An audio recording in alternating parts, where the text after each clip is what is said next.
Muy bien, ahora sí. Muy buenas noches, queridos hermanos. Es un placer una vez más estar delante de ustedes. Agradezco al Señor en esta noche por el privilegio que me da de poder abrir las Escrituras y poder exponer una carta tan preciosa como la epístola de Judas. Ya casi estamos llegando al final. Estamos en el penúltimo libro de la Biblia. El penúltimo libro de la Biblia y el tercero más pequeño en extensión del Nuevo Testamento. El miércoles pasado estaba un poco asustado porque pensé que iban a brincar de tercera de Juan a Apocalipsis directamente. Y yo dije, Señor, no voy a tener el privilegio de poder enseñar Judas, pero ya sabemos que fue una equivocación de Miguel, entonces ahí golpéenlo cuando lo vean. Como bien ustedes saben, queridos hermanos, estamos llevando un estudio panorámico de toda la Biblia y en el caso de hoy no será la excepción. Quisiera tener todo el tiempo del mundo para poder profundizar en las grandes verdades que encontramos en esta pequeña carta, pero por cuestiones de tiempo y por cuestiones de la dinámica en sí, solo tendremos un estudio panorámico, un estudio, no voy a decir superficial porque no sería la palabra correcta, pero no podemos entrar en todos los detalles que quisiéramos. Entonces mi exhortación para ustedes, queridos hermanos, es que al salir de acá podamos dedicar tiempo para leer esta pequeña carta, apenas son 25 versículos, que podamos meditar en lo que el Señor quiere enseñarnos. He titulado este estudio en esta noche, una descripción bíblica, muchas gracias hermano, una descripción bíblica de los hechos impíos de los apóstatas. Si hay una frase que encierra el contenido de esta pequeña epístola, es esta, una descripción bíblica de los hechos impíos de los apóstatas. La epístola de Judas constituye el cuarto libro más corto del Nuevo Testamento y al mismo tiempo representa también la última de las 8 epístolas generales. Sin embargo, aunque es un libro pequeño en extensión, esta carta contiene un mensaje poderoso que nos enseña cómo la iglesia primitiva enfrentó la amenaza de los falsos maestros que se encontraban camuflajeados dentro de las congregaciones cristianas. Los concilios ecuménicos la reconocieron como un documento canónico a finales del siglo IV, específicamente en el concilio de Cartago en el año 397 después de Cristo. Me gustaría que pudiésemos considerar algo del trasfondo histórico de la carta, de manera que podamos tener un conocimiento general acerca del autor, veamos los detalles que estaremos abordando, acerca del autor, acerca de la fecha de escritura, acerca de las circunstancias históricas, destinatarios de la epístola, la razón por la cual se escribió esta carta y finalmente el propósito en la mente de Judas al escribir esta misiva, al escribir esta epístola. Bueno, ¿qué acerca del autor? El escritor de esta carta se identificó a sí mismo en el versículo 1 como Judas, siervo de Jesucristo y hermano de Jacobo.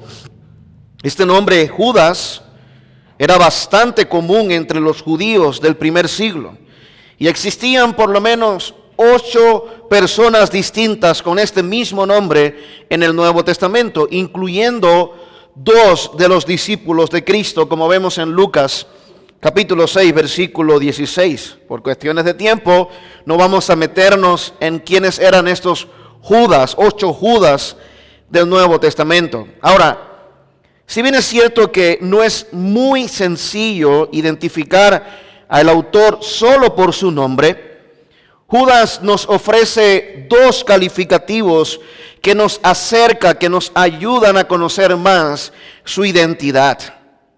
En primer lugar, note que Judas se describió a sí mismo como hermano de Jacobo o Santiago, quien era medio hermano de Jesús y escritor de la epístola que lleva su nombre, la epístola de Santiago, que tenemos también dentro del paquete de las epístolas generales. De manera que el Judas que escribió esta carta era también medio hermano de Cristo, como vemos en Mateo capítulo 13, versículo 55, y en Marcos capítulo 6, versículo 13, y también era hermano de Santiago, quien escribió la epístola que lleva su nombre, y quien era un líder prominente en la iglesia de Jerusalén, como vemos en Hechos capítulo 12, versículo 17, y en el concilio de Jerusalén, en el capítulo 15, versículo 13. Pero Judas no solamente nos ofrece este calificativo, también nos ofrece otra segunda descripción personal que nos revela algo acerca de su identidad. En segundo lugar, aunque Judas no era un apóstol, y esto descarta los dos apóstoles que llevaban su nombre, como vemos en los versículos 17 y 18, ya que él habla de los apóstoles en tercera persona, él se consideraba a sí mismo como un esclavo de Cristo, como un siervo de Jesucristo, lo cual, hermanos, lo cual enfatiza la condición humilde del carácter de Judas, el escritor de esta carta. Un detalle interesante es que su hermano Santiago también se presenta de la misma manera. En Santiago capítulo 1, versículo 1, él se identifica a sí mismo como un siervo de Jesucristo. Siervo de Jesucristo. Y esta palabra Jesucristo, este sustantivo conjunto, viene a ser importante en la carta, ya que se menciona 5 veces. De manera que quien está escribiendo tiene un alto concepto de la persona y de la naturaleza de Cristo. Aunque nuestras Biblias en español traducen siervo de Jesucristo, la mejor manera de traducir esta frase inicial es esclavo de Cristo, lo cual destaca la condición humilde del carácter de Judas. Ahora, aun cuando el Nuevo Testamento no nos ofrece mucho más información acerca de quién era Judas, nosotros sabemos que al igual que los demás hermanos de Jesús, él no era creyente antes de la resurrección de Cristo, como vemos en Juan capítulo 7, versículo 5 y en Hechos capítulo 1, versículo 14. El único detalle, y es muy pequeño, que tenemos acerca de la actividad cristiana, acerca de Judas, y no es un detalle directo acerca de él, es la mención que hace el apóstol Pablo sobre el ministerio misionero itinerante que realizaron los hermanos de Jesús acompañado de sus esposas. De manera que es muy probable que el Judas que se menciona aquí y que es escritor de esta carta haya estado casado y haya sido un misionero itinerante en aquel tiempo, como vemos en Primera a los Corintios, capítulo 9, versículo 5. Por las palabras en el versículo 3, al parecer Judas era bastante conocido por sus lectores y mantenía con ellos una relación bien significativa. La mayoría de los eruditos bíblicos consultados concuerdan en que el Judas que escribió esta carta era bastante conocido por estas iglesias a las cuales él se dirigió. Al parecer, por su ministerio itinerante entre ellos. De manera que no podemos llamarle al escritor de esta carta el apóstol Judas, porque no era apóstol. Debemos llamarle Judas, el hermano, el medio hermano de Jesús. Ahora, la fecha de escritura. ¿Qué de la fecha de escritura? Y realmente, hermanos, este es uno de los detalles más polémicos a la hora de estudiar esta carta. Aun cuando la epístola de Judas no contiene ninguna falsa doctrina no está corrigiendo ninguna falsa doctrina o algún detalle doctrinal significativo que sea complejo de entender. Lo que sí es un poco dudoso es la fecha de escritura y también sus destinatarios originales. ¿Por qué? Hay diversidad de opiniones respecto a cuándo se escribió esta carta, porque algunos consideran que la epístola de Judas fue escrita primera que segunda de Pedro, y algunos consideran que la epístola de Judas basó parte de su contenido en la segunda carta de Pedro. De manera que cuando tenemos un entendimiento correcto de la segunda epístola de Pedro, esta nos va a orientar, esta nos va a dar una mejor ubicación de cuándo se escribió Judas. La mayoría de los eruditos bíblicos consultados concuerdan en que Judas tomó del material que encontramos en la segunda carta del apóstol Pedro, específicamente en el capítulo 2, versículos 1 y 2, y en el capítulo 3, versículo número 3. De hecho, en el capítulo no tiene capítulo, en el versículo 18 es una cita textual de segunda de Pedro, capítulo 3, versículo 3. Entonces hay dos razones básicas para creer que Judas se escribió un tiempo después de segunda de Pedro. La primera razón es que la segunda carta de Pedro enfatiza la venida de los falsos maestros, como vemos en el capítulo 2 y en el capítulo 3, mientras que la epístola de Judas vemos a los creyentes, a la iglesia lidiando con los falsos maestros. Como vemos en el versículo 4, los versos 11 y 12, versículos 17 y 18. Y la segunda razón para creer que la epístola de Judas se escribió después es que Judas cita directamente del apóstol Pedro. Él toma material del apóstol Pedro de la segunda carta. Él reconoce que hay un material apostólico previo a su escritura. Pero existe una tercera razón más, y es que en la epístola de Judas no aparece ninguna mención a la destrucción de Jerusalén en el año 70 después de Cristo. Así que es muy probable que esta carta haya sido escrita después de segunda de Pedro y poco antes o cerca del año 68 después de Cristo. La mayoría de los eruditos concuerdan en que esta carta fue escrita probablemente, aproximadamente en el año 69, antes de la destrucción de Jerusalén en el año 70 después de Cristo. Hablemos un poquito de las circunstancias históricas que rodeaban estas iglesias. La epístola de Judas pudo haber sido una carta circular que fue dirigida no a una iglesia en específico o a una persona en específico como segunda y tercera de Juan, sino a una serie de iglesias que se encontraban en una región plagada por la amenaza de los falsos maestros. Y una región que probablemente Judas, el medio hermano de Jesús, conocía muy bien por haber desarrollado un ministerio misionero itinerante entre ellos.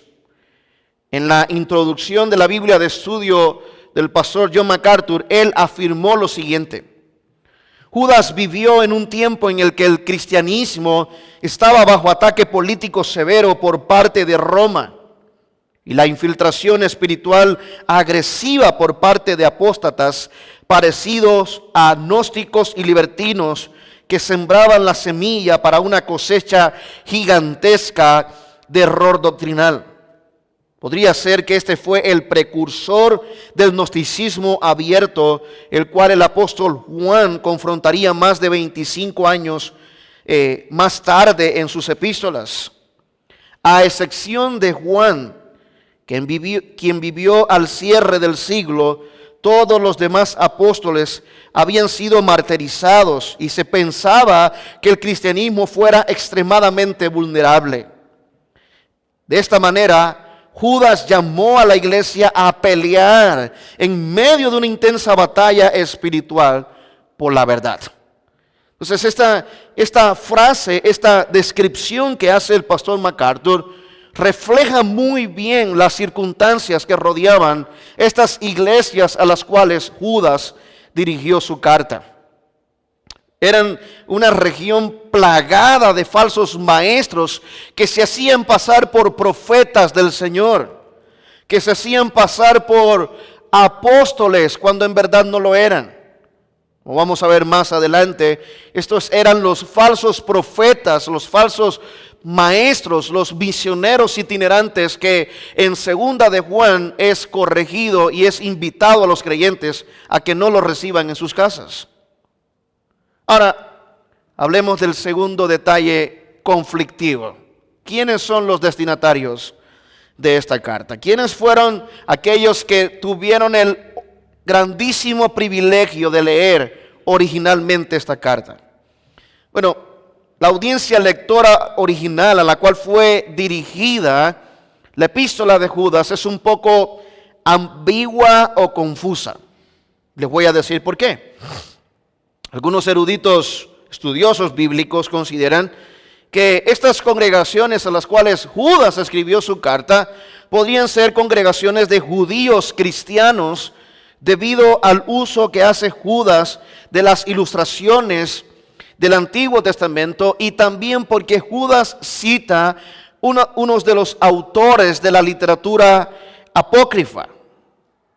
Sin embargo, estos argumentos que acabo de decirles revelan más acerca del trasfondo judío de Judas que del trasfondo en sí de sus lectores originales.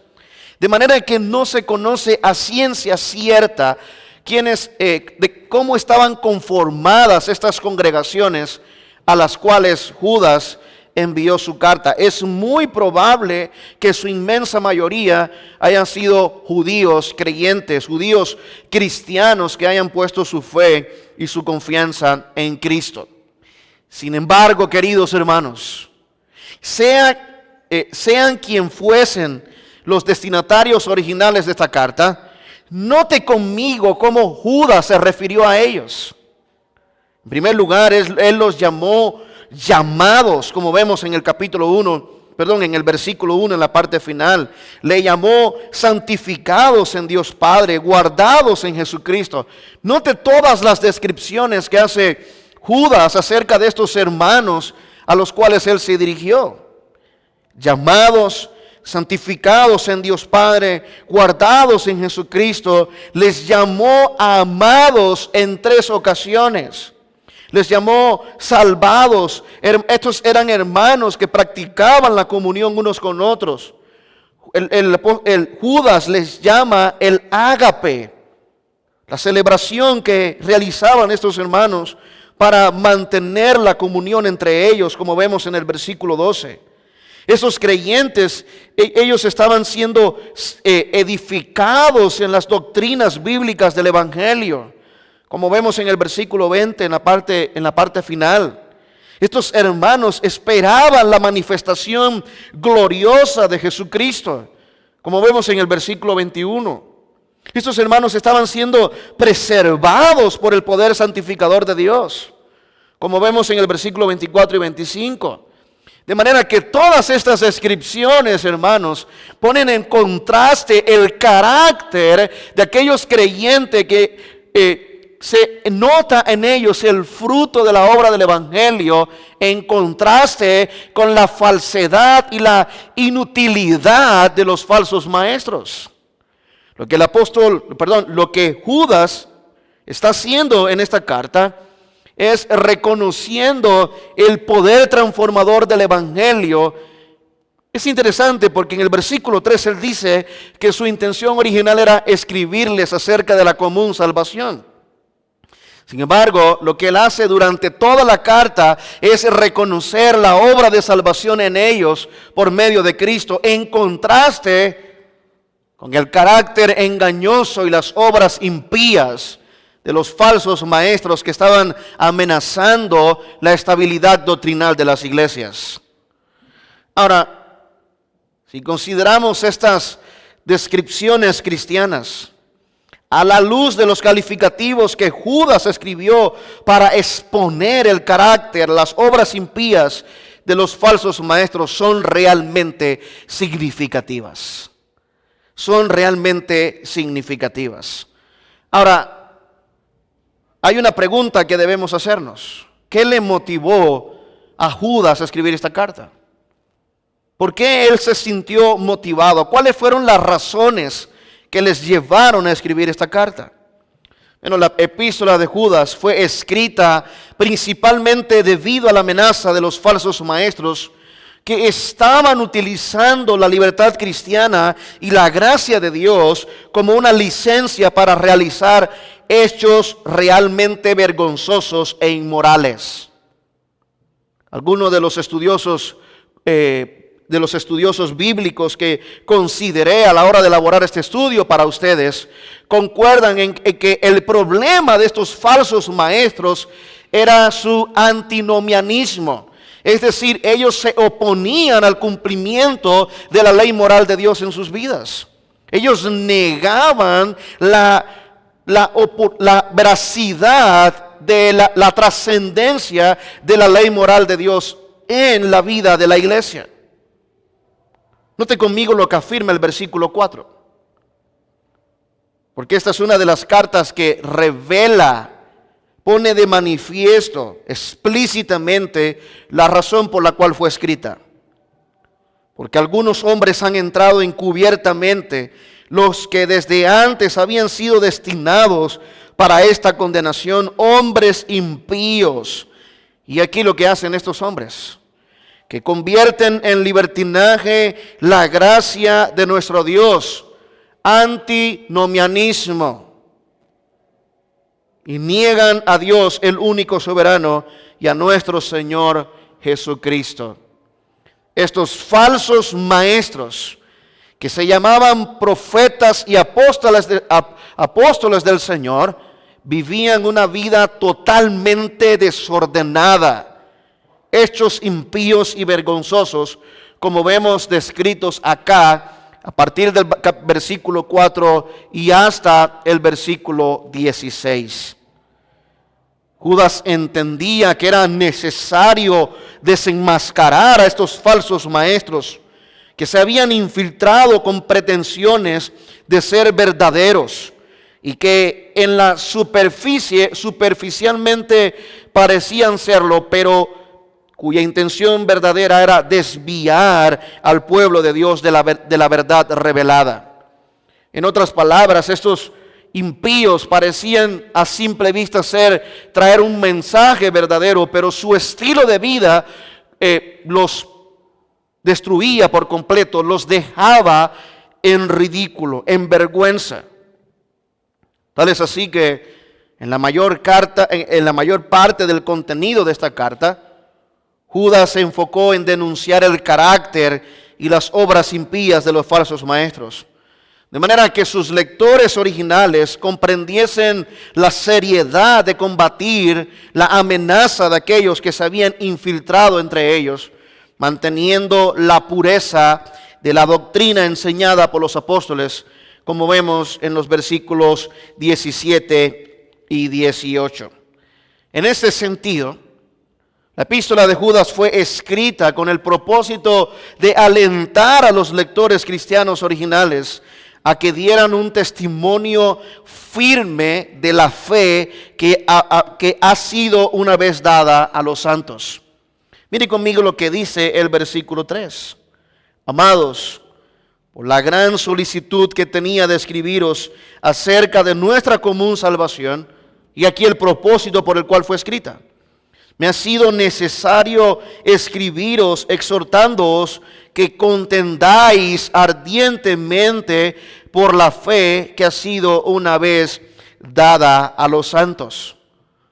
La estrategia de Judas no implicaba que estos creyentes manifestasen una oposición negativa, una posición abierta hacia los falsos maestros, lo cual hubiese sido justo y oportuno que ellos hubiesen hecho para guardar la salud espiritual de la iglesia.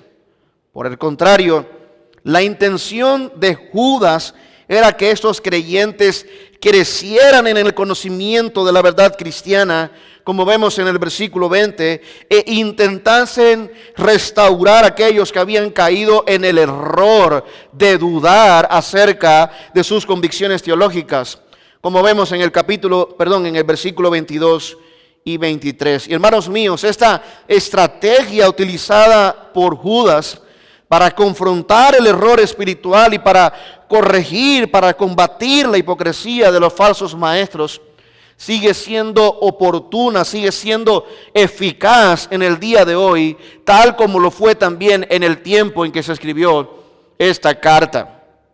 Y mi pregunta para ustedes, queridos hermanos, es la siguiente: ¿cuán preparado estás para combatir, como lo expresa, para contender ardientemente por la fe que te ha sido enseñada? ¿Consideras actualmente que estás equipado para defender la fe en la cual has sido instruido? Si al igual que aquellas iglesias, nuestra congregación estuviese plagada de falsos maestros, ¿sientes o consideras que estás preparado para defender la fe en la cual has sido instruido? Esa es una pregunta que tienen que llevarnos esta noche a reflexionar, hermanos. ¿Cómo estamos preparándonos como iglesia, como congregación, para enfrentar la amenaza de los falsos maestros que intenten denigrar, echar por tierra, destruir la verdad bíblica en la cual hemos creído? ¿De qué manera estamos creciendo en el conocimiento de la verdad bíblica para corregir a aquellos que se oponen al Evangelio de Jesucristo? Tal como vemos acá en Judas, esta es una amenaza constante desde el primer siglo hasta el presente. Aun cuando no lo creamos, como iglesia también estamos siendo expuestos a falsas doctrinas. Y no desde este púlpito, porque gracias al Señor tenemos la bendición de que la Escritura sea abierta y entendida y explicada y aplicada para nosotros de manera precisa. Pero ¿cómo responderíamos ante la amenaza de los falsos maestros? ¿Cómo estaríamos preparados para defender el conjunto de doctrinas bíblicas en las cuales hemos sido instruidos? La palabra fe, que se traduce aquí, para que contendáis ardientemente por la fe, no se refiere a la fe salvífica o a la fe que depositamos en Cristo para creer en Él. Esta palabra fe que encontramos aquí y que es mencionada en 3 ocasiones durante la carta, se refiere al conjunto de doctrinas que es común en el cristianismo. Una vez más, ¿cómo nos estamos preparando como iglesia para confrontar y para corregir y para combatir ardientemente en contra de aquellos que intenten denigrar la verdad bíblica? Para terminar, me gustaría poder compartir con ustedes 3 temas que son importantes, que son claves en la epístola de Judas. 3 temas que son importantes en esta carta. El primer tema es la responsabilidad de los creyentes de preservar la pureza de la doctrina bíblica. Primer tema, la responsabilidad de los creyentes de preservar, de cuidar la pureza de la doctrina bíblica. Cuando Judas nos está exhortando a estos hermanos y por implicación nos exhorta a nosotros a contender ardientemente por la fe, no significa que nos vamos a ir a los golpes con los falsos maestros. Eso no es lo que significa. Lo que significa es mantenernos firmes en los que hemos creído y preservar la pureza, la dignidad de la doctrina que es común en el cristianismo. Tal como vemos en el versículo 3, Judas se había propuesto escribir una carta acerca de la común salvación que todos los creyentes disfrutamos en Cristo, lo cual hubiese sido más positivo para la iglesia y menos polémico para estos hermanos. La verdad es que no sabemos si Judas pudo cumplir su intención original de escribir un tratado soteriológico, un tratado acerca de la salvación para la iglesia. Pero en lugar de eso, Judas escribió esta carta para recordarle a los creyentes sobre la responsabilidad que ellos tenían de preservar, de guardar sin distorsiones la doctrina apostólica que habían recibido y que era común para todo el cristianismo. Contender ardientemente por la fe implica guardar la pureza de la revelación divina sobre la salvación en Cristo que contienen las Sagradas Escrituras. Es precisamente de eso que se trata esta pelea, esta batalla continua en contra de los falsos maestros que intenten negar la eficacia del Evangelio. Un segundo tema importante en esta carta es la descripción detallada del carácter y las obras impías de los falsos maestros. En la sección intermedia de la carta, que comprende desde el versículo 4 hasta el versículo 19, Judas realizó una descripción detallada, una descripción vívida acerca del carácter y de las obras impías de los falsos maestros, de los apóstatas que amenazaban la estabilidad doctrinal de las iglesias. Es muy probable que estos falsos maestros que causaban problemas no formaran parte de las congregaciones que leyeron originalmente esta carta. Aunque, como vemos en el versículo 4, estos falsos maestros se encontraban infiltrados, camuflajeados dentro de estas congregaciones. Probablemente eran estos misioneros itinerantes que iban de iglesia en iglesia, congregación en congregación, pidiendo hospedaje y asilo para poder promulgar, promocionar sus falsas enseñanzas. Si bien es cierto que Judas nunca comentó acerca del contenido específico de sus enseñanzas, como lo hace Juan en sus epístolas, por ejemplo, fue suficiente demostrar que la vida personal de estos hombres y su ministerio se encontraban destruidos. Eran vidas vergonzosas, eran ministerios impíos, sin fruto. Estos hombres trataban de engañar a los creyentes, pero su vida era un desastre que negaba la eficacia y demostraba la inutilidad de sus enseñanzas. Hermanos, por cuestiones de tiempo no voy a adentrarme en este estudio, pero es interesante. Judas realiza 28 descripciones negativas de estos falsos maestros. 28 descripciones.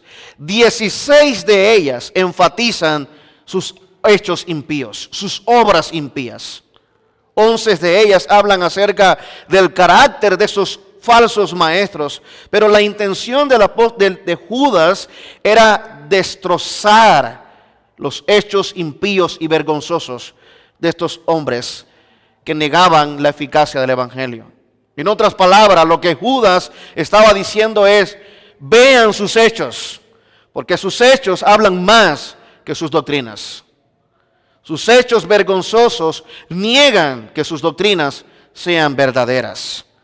Finalmente, y el tercer tema importante en esta carta, es las actitudes correctas de los creyentes ante la amenaza de los falsos maestros. En los versículos finales, los versos 17 al 23, Judas les recordó a estos creyentes las actitudes correctas que ellos debían manifestar ante la amenaza de los falsos maestros. Y hermanos míos, quiero que presten mucha atención a la manera en la que somos llamados bíblicamente a defender nuestra fe. Porque eso es precisamente lo que Judas hace en estos versículos finales. Él les va a enseñar a estos hermanos cuál es la manera correcta de cumplir diligentemente su responsabilidad de preservar las doctrinas bíblicas, la pureza de la doctrina bíblica. Y Judas va a mencionar 5 acciones específicas que estos creyentes debían hacer para cumplir su responsabilidad de guardar la doctrina bíblica. Y note que eso no implica agresividad física en contra de los falsos maestros. En primer lugar, estos creyentes debían recordar las enseñanzas y las advertencias apostólicas en relación a los falsos maestros. Y esto lo vemos en los versículos 17 y 19. Y vamos a leer esta parte final. Pero vosotros, amados, tened memoria. Literalmente esta palabra se debería traducir como acuérdense de las palabras que antes fueron dichas por los apóstoles de nuestro Señor Jesucristo, los que os decían: en el postrer tiempo habrá burladores que andarán según sus malvados deseos. Estos son los que causan divisiones, los sensuales que no tienen al Espíritu. Lo segundo que estos creyentes debían ser era permanecer en el amor de Dios como una evidencia de su fe verdadera en Cristo.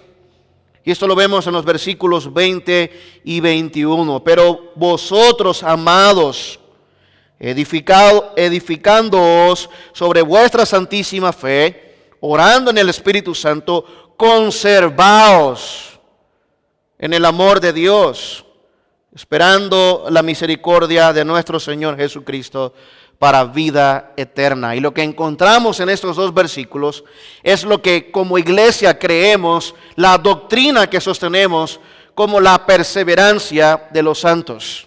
La perseverancia de los santos. Los creyentes han de perseverar en su fe a pesar de la amenaza de los falsos maestros. Combatir por la fe implica perseverar en ella, permanecer en ella, conservarnos. La idea de conservarnos es: manténganse firme en el amor de Dios que han recibido, en el amor de Dios que han recibido. El pastor MacArthur decía: es mejor estar en el amor de Dios, permanecer en el amor de Dios, que caer en el juicio que experimentarán aquellos falsos maestros que amenazaban a las iglesias. Lo tercero que estos creyentes debían hacer era tener compasión, o como lo dice el texto, convencer a los que dudaban de sus convicciones cristianas. Mire conmigo el versículo 22. Algunos que dudan, convencerlos. La idea aquí es: tengan compasión de aquellos que están siendo un poco desestabilizados. Probablemente se refería a nuevos convertidos que no tenían convicciones firmes acerca de su fe en Cristo. Lo cuarto que estos creyentes debían hacer era compartir el Evangelio con aquellos que se encontraban en un estado de incredulidad más profunda, aquellos que necesitaban con urgencia ser sacados del fuego, como vemos en el versículo 23. A otros salvad, arrebatándolos del fuego. Y este probablemente es uno de las líneas más malinterpretadas, porque no es nuestra función salvar al incrédulo. Quien salva, quien nos ha salvado a nosotros y quien salva al incrédulo es el Señor por su gracia. Pero la idea detrás de esta frase es: compartan el Evangelio con aquellos que están en un estado de perdición. Lleven las buenas nuevas del Evangelio a aquellos que necesitan ser arrebatados del juicio y la condenación eterna del infierno. Y finalmente, estos creyentes, si querían contender ardientemente por la fe, necesitaban tener misericordia con temor de los falsos maestros, de los apóstatas, debido al juicio y a la condenación a la cual habían sido destinados. Como vemos al final del versículo 4 y como vemos también acá en el versículo 23. Y de otros, hablando de los falsos maestros, tened misericordia con temor, aborreciendo aún la ropa contaminada por su carne. Hermanos, la realidad es que los falsos maestros son dignos de lástima, porque para ellos está destinada la condenación y el juicio y el castigo eterno. Ellos han sido destinados para esta perdición. Finalmente, un bosquejo general de la epístola de Judas, bien básico, si en algún momento para los predicadores que están acá tienen una guía para poder predicar estos 25 versículos. El tema de la carta obviamente es preservar la pureza de la doctrina bíblica, y encontramos 4 aspectos acerca de este tema, relacionados con este tema: la responsabilidad de perseverar en la pureza, de preservar la pureza de la doctrina bíblica. Segundo, la razón para preservar la pureza de la doctrina bíblica. Tercero, la manera de preservar la pureza de la doctrina bíblica. Y en cuarto lugar, la garantía de preservar la pureza de la doctrina bíblica. Y es con esa garantía que quiero concluir en la noche de hoy. Y aquel que es poderoso para guardaros sin caída y presentaros sin mancha delante de su gloria con gran alegría, al único y sabio Dios, nuestro Salvador, sea gloria y majestad, imperio y potencia, ahora y por todos los siglos. Amén. Que el Señor les continúe bendiciendo. Oremos. Señor, en esta noche te damos gracias. Gracias, papá, por el gozo que hemos tenido en esta noche de poder ser exhortados y animados a través de tu palabra. Te rogamos, Señor, que tú nos prepares para defender sin cuartel, para defender la doctrina bíblica en la cual hemos sido instruidos. La doctrina del Evangelio, la doctrina de Cristo, la verdad que ha sido revelada en tu palabra.